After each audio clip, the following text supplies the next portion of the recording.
Bruh, every single one of the biggest questions around She-Hulk, how did she get her powers? When is the show taking place? How in the hell is Hulk's arm healed? Bro, all of those questions were answered in this ET exclusive behind the scenes video. But what does that mean for the show? And more specifically, what does that mean for Hulk himself? What's up? I'm Kendall, aka The Sensei, here at Normies and Nerds. Thanks for watching. Drop a like and please subscribe to the video because we're on the grind to our first 500 subs. Let's get it. Because yo, this She-Hulk definitely answered like some of the biggest questions people had surrounding the show, as well as gave some fun facts that people were just curious about. So let's knock these things out. Starting off with number one, how she got her powers. And like right off the bat, she comes out and says it, that Jennifer accidentally takes blood from the Hulk, which is an absolute dub. Like we get to keep the blood transfusion bit of She-Hulk's origin going from the comics. And I love that because, yo, people were wondering like how they would be doing her powers. Like they were saying things like she could be born with them or she could be a mutant.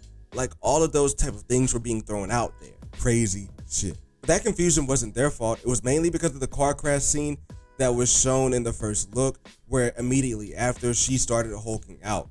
But that's because no one expected MFing Bruce Banner to be in the car when the car crash went down.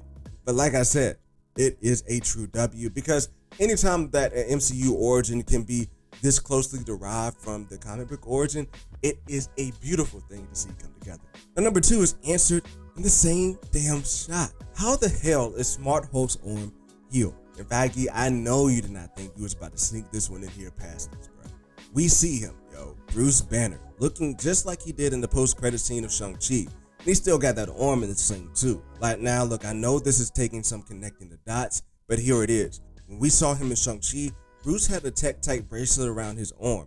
And like I always thought that was a way of him being able to go back to being Bruce so that Hulk can heal his arm while he's in the human form. Now that we've seen this, I'm more certain that is the case. And I'm also betting that Bruce will stay as Smart Hulk after this moment, simply because his arm will probably be healed. And also during this car crash scene, I can see him hulking out as well and then taking Jennifer back to his lab to start helping her control the transformations. Now I gotta be honest here, I would have rather preferred to get that shock factor of seeing Bruce Banner in human form in the show. But regardless, like I am excited to see this going down because it could have bigger implications for things going down between Bruce and Hulk that could be a nice little side piece of this show and set up a great epic post-credit scene. And well damn, like that man Bruce in the same shot is the key to the third answer too.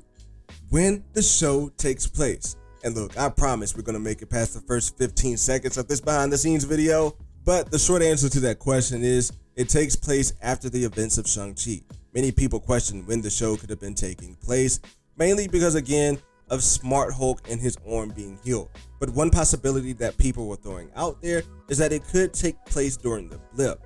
And thank God that it's not. And the reason that I say it happens after Shang-Chi though is that once Bruce's arm is healed, I said earlier, I think he's gonna be staying as Smart Hulk. So yeah, that is a great sign for me, bro, because I definitely have no interest at all in going back to the blip period.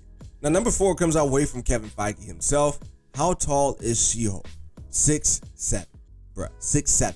That's it. And look, I know that Marvel wanted to do their part to keep her looking sexy, and I definitely appreciate it. But in comparison, Hulk is 8'2", which honestly in itself only ties the record as the tallest man alive. I mean, She-Hulk will have WNBA players that are taller than her, but that's not necessarily a bad thing either. Like I said, I do think it is a fun little fact that they decided to drop in the trailer, especially after things that people had to say about the CGI when the first trailer came out, and people were saying things about how she doesn't really look as big or physically imposing. I think it was a cool thing that for Feige to be hearing that and then drop it in this look.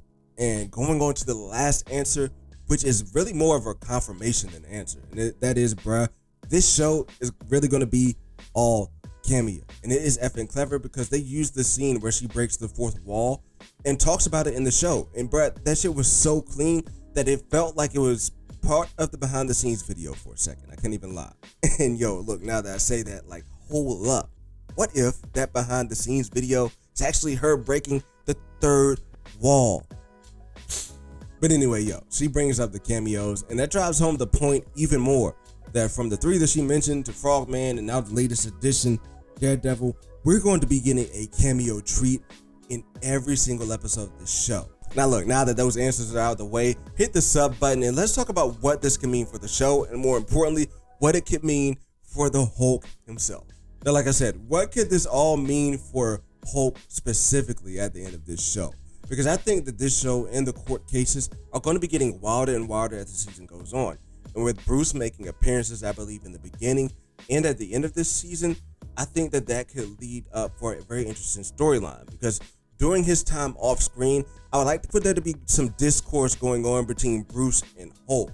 And for one scene, I would like a little bit of that to spill over in the background of a scene for something for even maybe Jennifer to make a meta joke about. And I love to have a moment that pushes Hulk closer to the edge. I mean, like, don't you really want that Savage Hulk back? Now I can see a final fight scene where Hulk will fight someone and get pushed extremely hard, and coming out of all of that seemingly clean, I think it would lead to a perfect post-credit scene where Smart Hulk or Bruce are looking in the mirror, and then out of nowhere they hear the voice of Savage Hulk in their head, bro. And then at the same time having Hulk's son Scar come in from outer space, bruh. Talk about setting the stage for World War Hulk. That would be epic. And by the way, I really hope World War Hulk is announced at D23. But look, man, every single time we get something new from She-Hulk, like, the show keeps looking better and better, and I'm getting more and more excited about what we could be getting from this. It's looking like it's going to be probably one of the best shows that we've gotten on Disney Plus so far. But let me know what you think in the comment section below about everything that I have to think about what can happen with Hulk at the end of the show. And also let me know, like, what is the biggest questions remaining around the She-Hulk show that you have left, especially after seeing a lot of these questions be answered in this behind the scenes video. Look, please drop a like and subscribe to the channel. Thank you so much for watching, and I'll catch you in the next video.